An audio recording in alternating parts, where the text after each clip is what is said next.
বন্ধুরা, weather station একে লাইভে তোমাদের প্রত্যেককে স্বাগত।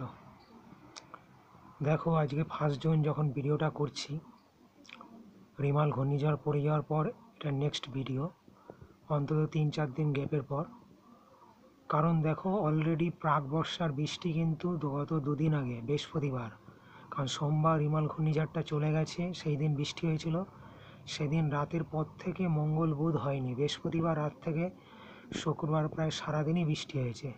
আজকে সেখানে শনিবার।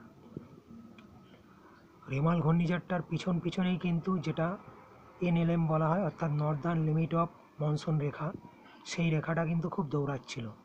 বে অফ বেঙ্গলে পূর্ব দিকে যে প্রান্তে রেখাটা ছিল, সেটা কিন্তু অলরেডি আরও ভীষণভাবে গোটা উত্তর পূর্বাঞ্চল ছেয়ে গেছে। অর্থাৎ মৌসুমি রেখাটা সেটা কিন্তু আসাম ছুঁয়ে একেবারে বাগডোগরা, পশ্চিমবঙ্গের উত্তরবঙ্গের গা ঘেঁষে দিনাজপুরের মুখে এসে দাঁড়িয়েছে। সেখানে বাংলাদেশের উত্তরাঞ্চল পূর্বাংশ পুরোপুরি কভার করে নিয়েছে। এবার যেটা বন্ধুরা বলার বিষয়, যে কারণে কিন্তু অলরেডি 31 তারিখ থেকেই আমাদের এখানে কিন্তু প্রাক বর্ষার বৃষ্টি শুরু হয়ে গেছে গোটা দক্ষিণবঙ্গ জুড়ে। এবং এই যে মেঘ, এই মেঘের গতি প্রকৃতি বলে দিচ্ছে কিন্তু বর্ষা আসন্ন। মোটামুটিভাবে আজকে 1 তারিখ হলে 2 বা 3 তারিখের মধ্যে কিন্তু উত্তরবঙ্গে বর্ষা ডিক্লারেশনের একটা সম্ভাবনা রয়েছে। মৌসুম ভবন বলো বা রিজিওনাল আবহাওয়া দপ্তর আলিপুরের তরফেই বলো, সেটার দিকে আমরা লক্ষ্য রাখছি, নজর রাখছি।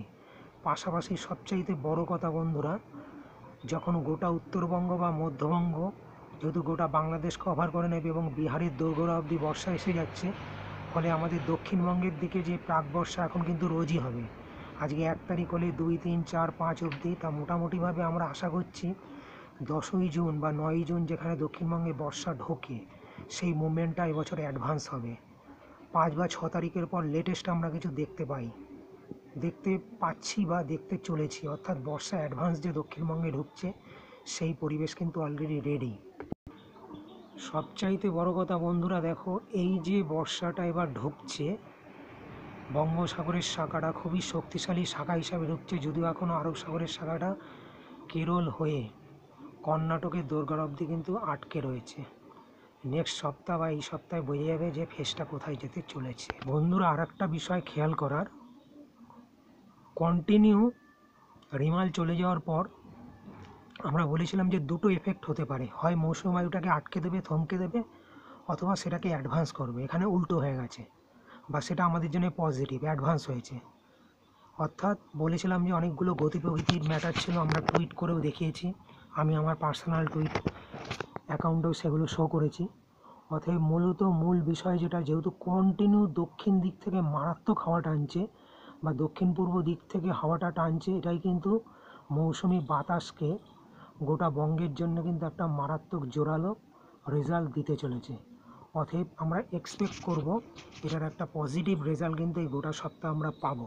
এটাই হচ্ছে প্রিলিমিনারি, অর্থাৎ প্রাক বর্ষার প্রাথমিক বর্ষা, এবং এর হাত ধরেই কিন্তু দক্ষিণবঙ্গে বর্ষা মূলত ঢুকতে চলেছে। এবং এটা এখন কনফার্ম টোটালি পুরোপুরি।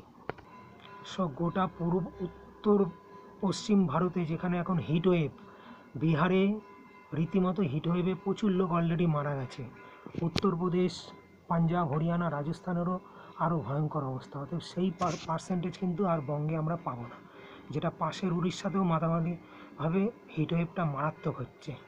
ফলে সেই ফেসটা এখন কাটতে চলেছে এখানে।